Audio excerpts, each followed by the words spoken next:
ఇప్పుడు ఇంకొక రీజన్ కూడా వస్తుంది మరంట అసలు మా మగుళ్ళు నిన్ను చూసి నిన్నే తలుచుకుని మాతో కాపరాలు చేస్తున్నారు అని చెప్పి ఆడవాళ్ళకి అనసూయ మీద అందుకంటే కోపం వచ్చింది.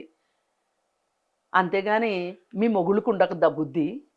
మీ మొగుళ్ళకు ఉండొద్దా బుద్ధి? మీ మొగుళ్ళకి ఎందుకు చెప్పలేదు మీరు? ఇప్పుడు అనసూయ కాదు, ఇంకొక ఆమె వస్తుంది, అట్లాగే ఉంటుంది, ఆమెను తలుచుకుంటాడా? అసలు వీళ్ళందరూ కాదు, పోర్న్ వీడియోలు బోల్డ్ వస్తున్నాయి. అవి చూసి వాళ్ళకిలాగా నా భార్య లేదని బాధపడితే మీరు ఎవరిని తిడతారు? పోర్న్ వీడియోలు చేసిన వాళ్ళని, అందులో యాక్ట్ చేసిన వాళ్ళ దగ్గరికి వెళ్ళి తిట్టి వస్తారా మీరు వెళ్ళి? పోర్న్ వీడియోలు చూసేవాడికి బుద్ధి ఉండాలి, అలా ఒక భార్య ఉండాలి అని అనుకునేవాడికి బుద్ధి ఉండాలి. కానీ అసలు ఈ మొత్తానికి ఈ వ్యాపారాలని నడిపిస్తున్నోళ్ళు కదా అసలు నేరస్తులు.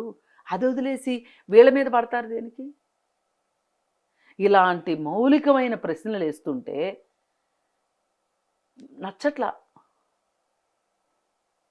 నేను ఇదే అడుగుతున్నా, అమ్మ మీరు చదువుకున్నోళ్ళు, ఇప్పుడు ఇందులో మెసేజ్లు పెట్టగలుగుతున్నారు అంటే చదువుకున్నోళ్ళు అయితేనే కదా.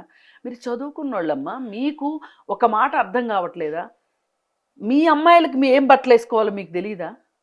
ఎవరో వచ్చి చెప్తే తెలియకుండా ఉన్నారా? ఎవరో వచ్చి చెప్పాను. ఇవాళ నిజంగానే ఎవరికి వాళ్ళ పేరెంట్స్ ఈ రోజు తెలివి తక్కువ వాళ్ళనుకొని భావించుకోవాలి. ఇప్పుడు జరుగుతున్న చర్చల ప్రకారం ఎవడో ఇప్పేస్తారు, వేసుకోమంటే వేసుకుంటారు. అసలు ఇది ఎక్కడే దుర్మార్గమో నాకు అర్థం కావట్లేదు. అసలు నేను అందే అంటున్నా, మీడియా మ్యానిపులేషన్ జరిగింది అని చెప్తుంది. ఇందుకే ఏ సందర్భంలోనూ ఇంత మ్యానిపులేషన్ నేను చూడలేదు.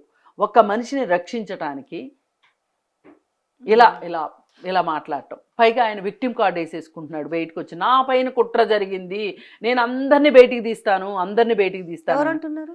శివాజీ. ఏం కుట్ర జరిగింది? ఎవరో కావాలని తన పైన జూమ్ మీటింగులు పెట్టుకుని మరి తన పైన ఇంత కుట్ర చేశారంట.